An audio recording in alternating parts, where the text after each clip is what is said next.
All right, what it do? What it do? It's your boy Beatos. We about to react to this video of the homie that fucking got found on the ocean over there by. He's from Australia, but this happened on over there by Mexico. So it's a pretty crazy story. It's really to me it's dope. Shows how much spirit a motherfucker got, so much how much heart he got. Just to go without. You don't have fresh water when you're on the sea. If you don't have Hell no, enough so with you to survive, you don't have nothing but what you can catch or what you are you brought with drinking you. their pee?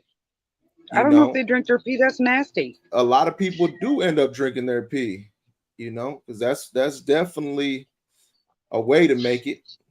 In the Let's get Pacific into it. Ocean, surviving off That's what rainwater Young said. and raw fish. Look at his face. This is extraordinary. Live now till 9's Lauren Tomasi. Lauren, you have an update on Timothy this morning.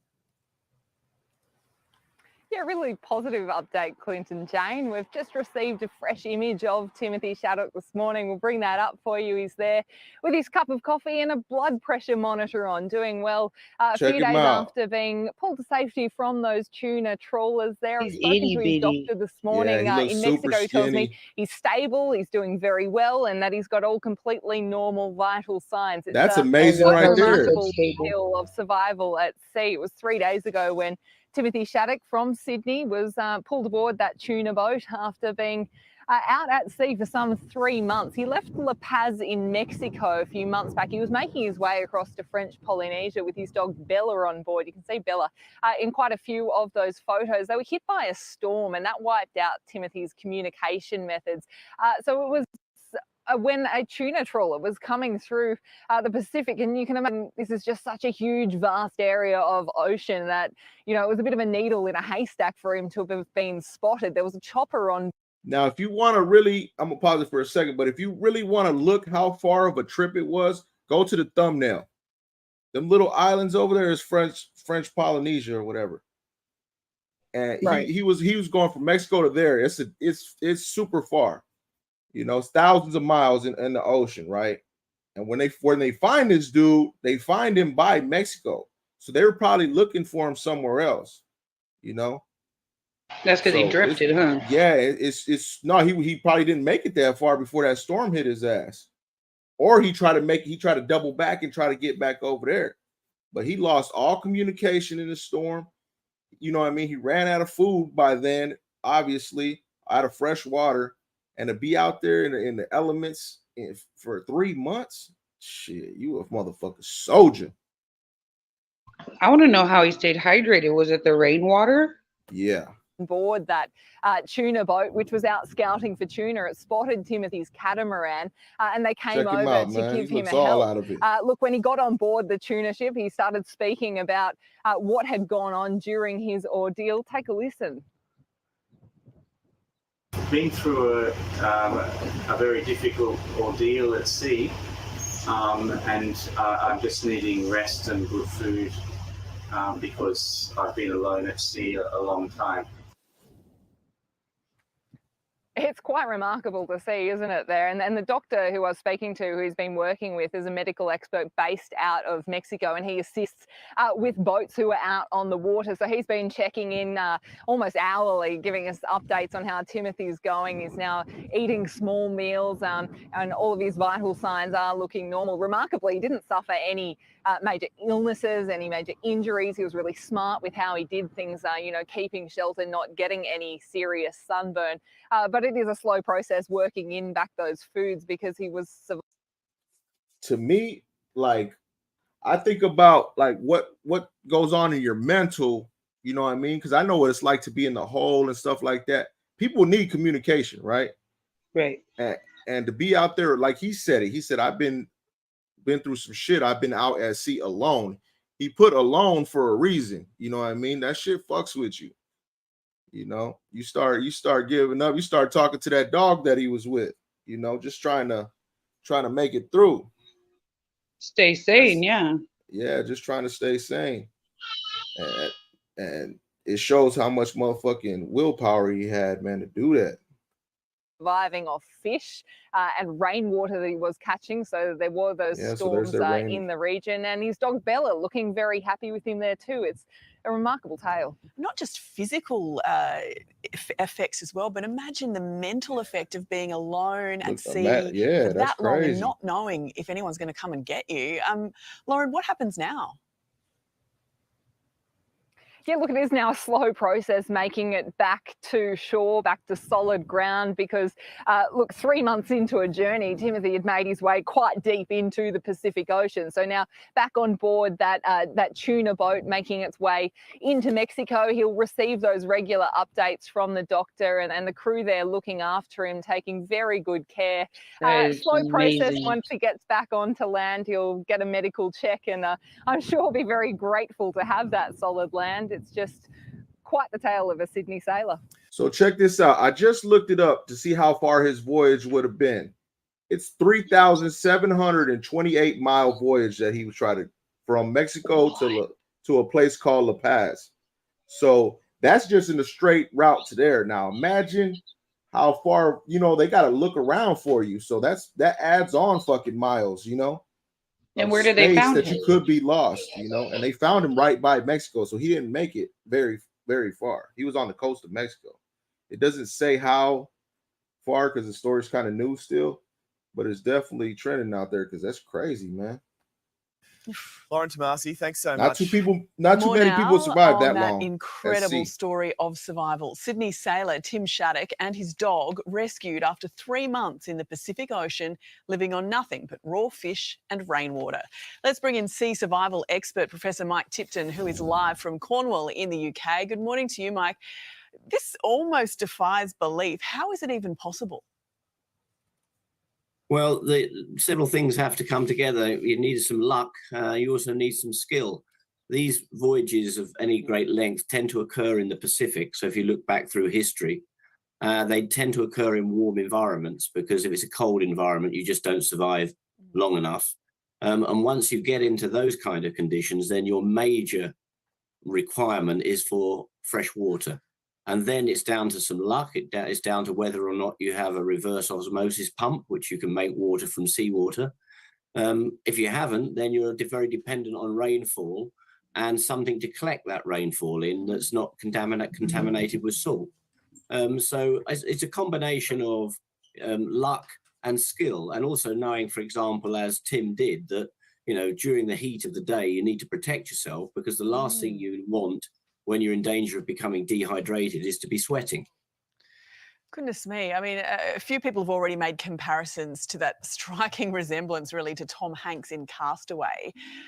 Straight up. You've spoken about sort of the physical aspects of how difficult this must have been, but what about the mental element? How hard could this have been for him and his does brain? Look just like that. That's crazy. Well, I mean, just knowing that you need it to rain in order to survive and not knowing any weather forecast is in itself pretty stressful. So you're living very much from day to day, and you have to have a very positive mental attitude in order to get through this kind of ordeal and not give up. I think he had his dog with him, which may have helped a tremendous amount in terms of not being completely isolated. So I think that may well make a difference. But also having a plan day by day, rationing yourself in terms of water and food, living day by day is really the secret to long survival voyages.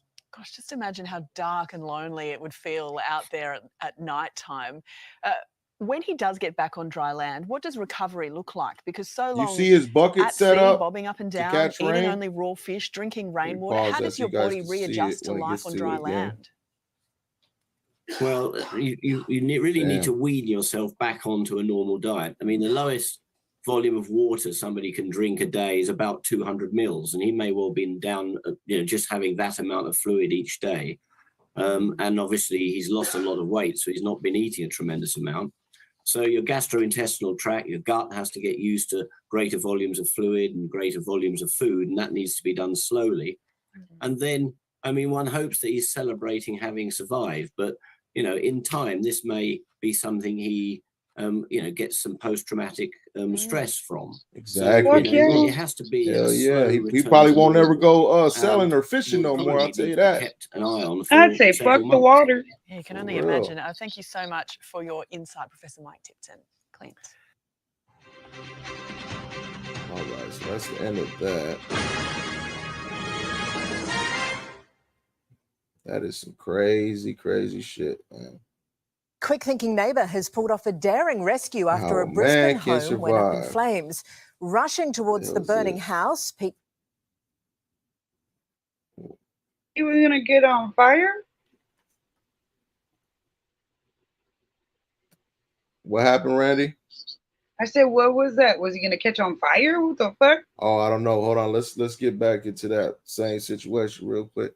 Yeah, that's now imagine you had good thing you had them buckets aboard there. He probably used those for whatever he caught or whatever too. But I wonder how long you're like when you catch a fish, how long can you save it out there? Without you can't eat that then, no. It's not gonna last very long. So you hurry up and scarf whatever you can down whenever you catch something. Right. And then praying for the rain, that's a whole nother situation. Like, man, I could only imagine like it hasn't rained in 5 days and the skies are clear. You know what I mean? You're looking up, there is a cloud in sight. You're like, man, I'm out of fucking shit, and then you start looking at the motherfucking ocean water, and if you ain't got that osmosis pump or whatever, you can't drink that shit because that shit fucks you up. It's got salt in it, so it makes you more dehydrated. They say motherfuckers lose their mind from drinking that shit. Yep. That shit is definitely was an experience for that man, and thank God he made it through. Blessings go out to him. Man. Exactly. He must be on this planet for something. 90 days. Yeah. Stuck out there for 90 days. I think the longest somebody has ever survived though was like 9 months or something like that. That's fucking crazy. But I think you can only survive without water for like 3 days or something.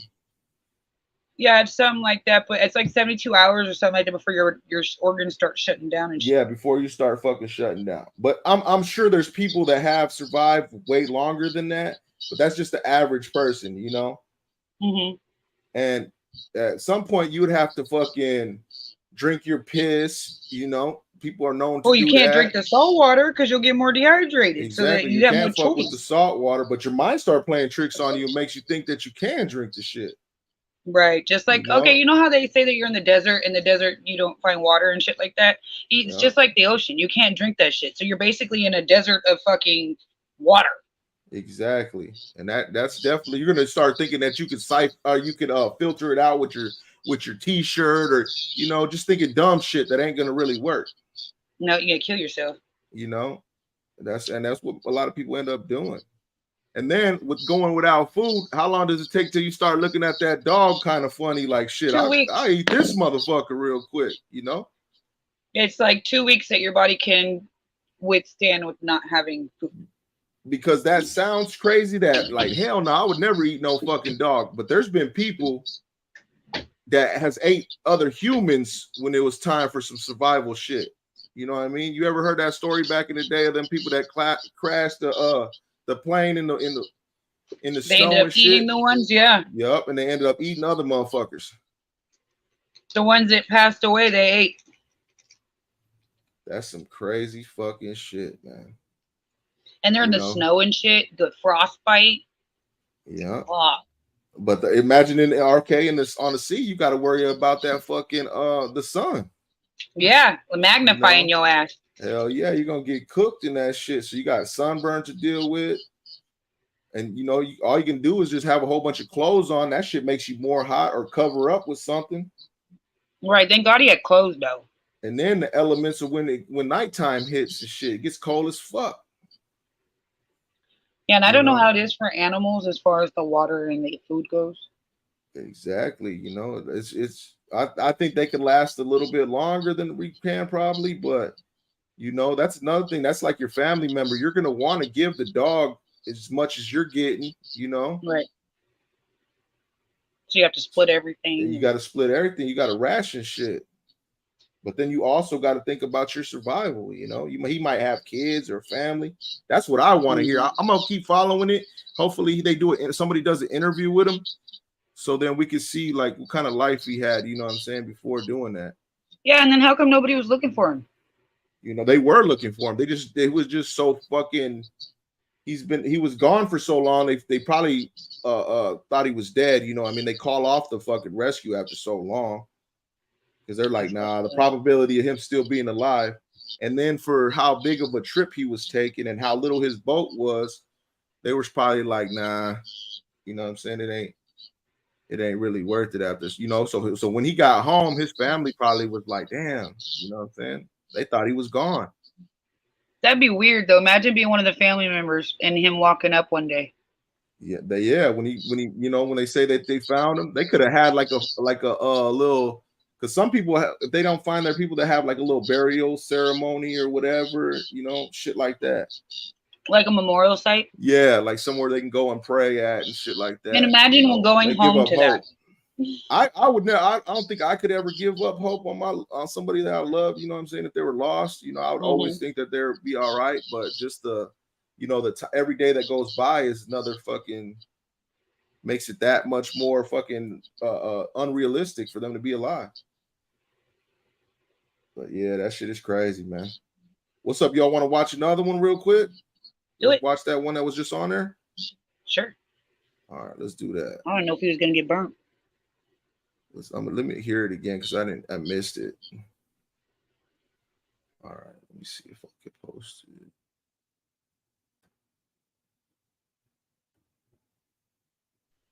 No, but that shit was a trip. So imagine being lost for 90 days. Man. I don't know if you'd ever think to losing hope. You know what I mean?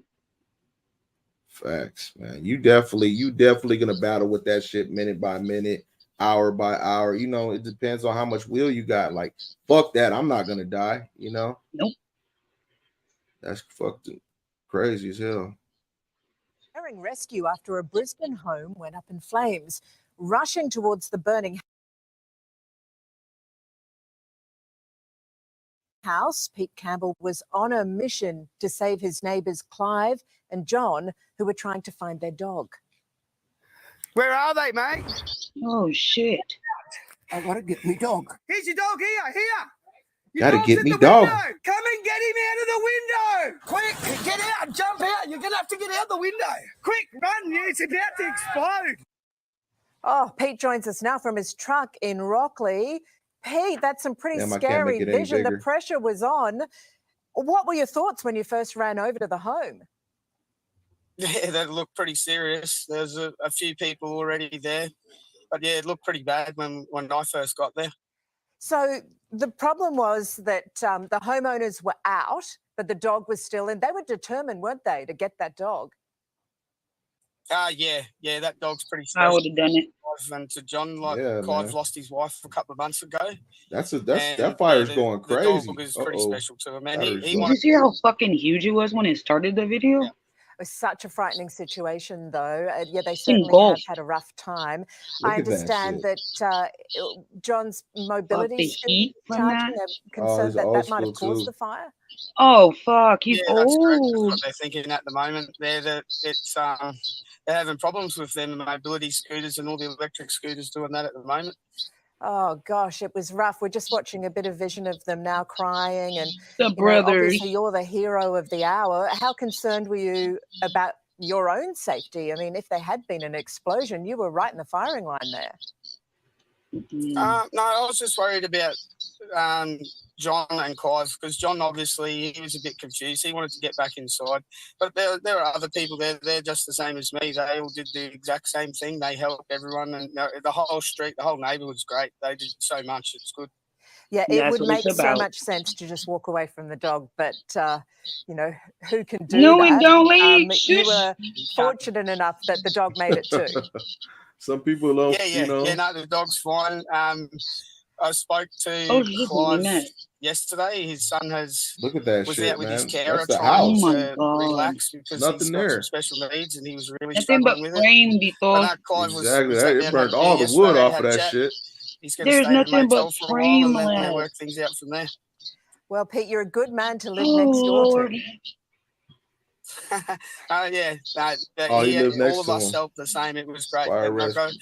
everyone stood up and helped and did exactly what was needed. I think I sounded like a bit probably aggressive, but yeah, we just wanted to get it sorted. Someone has to take charge. Pete, you're a bit of a hero this morning, and what a great neighbourhood. Thanks very much. Thank you kindly, and just remember to let Carl know he's got long arms and shallow pockets for the GoFundMe page, eh? Oh, the GoFundMe. Okay, Carlos. That's definitely a solid ass motherfucking neighbor. I'll tell you that. You know what I mean? But I think I would do that for my neighbor, but I would at the same time kind of be fucking upset that, you know, he's in there with, like, you know, he's not listening to me. Like, hey, come on, he's still searching for the dog or whatever. And you're like, fuck the dog, come on. Yeah, because you don't care about the dog, but he does. You know, that's like his family member. Like I said, people don't really realize that, but a lot of motherfuckers love their animals like it's you know, it's family. It's family, yeah. But damn, man, a fire is I'm gonna say this, man. That's one of my biggest fears, like to die, like to burn to death that's a painful ass motherfucking experience, you know. You just burn your damn finger and imagine how much that shit hurts, you know. And then your whole body. Exactly, all over your body, and then you know you ain't leaving until you rescue this guy, you know, and the guy thinking I'm not leaving until I rescue this dog. You know, that shit. They could have all died. Yep, you breathing in all that smoke and shit like that, you can fucking pass out just from that. Days later, it could fuck with him. You know, but yeah, man, that shit is crazy too. But shit, I think I would roll out, you know, for my neighbors and shit. Fuck it, you know. I know they would do it for me. I fuck with my neighbors and shit, and we kick it and shit like that. But I would, you know, I'd have to at least try. Yep, I couldn't live with myself if I didn't try.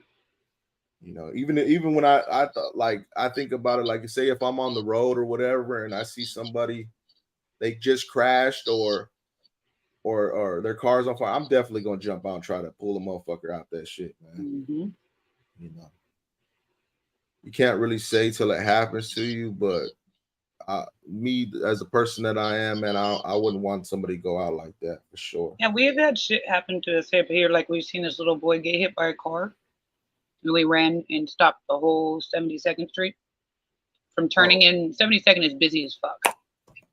And it's right on the corner, one of the busiest corners and shit. So we all had to get out and basically park our cars and everything around the kid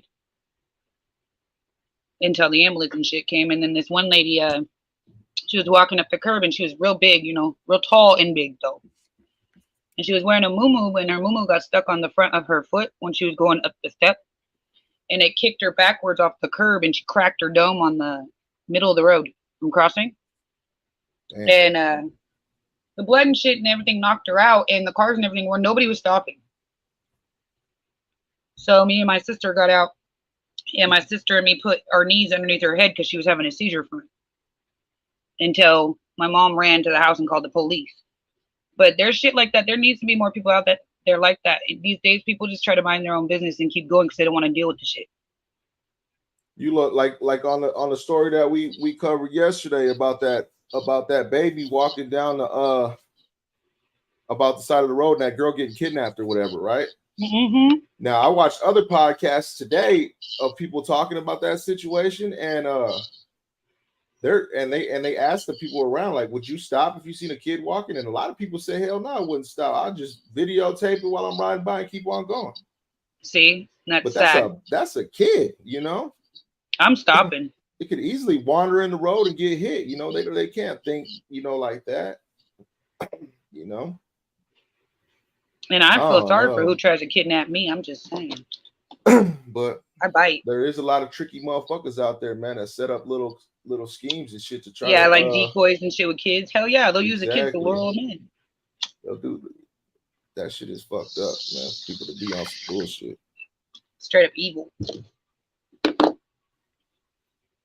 Nah, but I appreciate everybody for tapping into this. You know what I mean? I'm gonna start doing it like this, where I'll find a couple of videos and shit, and I'll start going live, and I'll just do a quick little live reaction with them. You know what I'm saying? Right. And then so I can leave them on, and then I'll start off. I'll do another live later on, but this is going to be like my daytime shit, so I can keep videos on there, you know, without music. Yeah, without getting in trouble from the music. Yeah. You know, so we're y'all hit the like for Beto. Yeah, hit the like. I'm gonna go ahead and end this one now, so I don't have to edit so much later on. But I appreciate everybody for tapping in real quick, and I'll go live later on. Much love, much respect to everybody though for being here. Y'all have a good day. We'll see you later. Hit the like, hit the subscribe if you haven't yet, and have a good day. Share.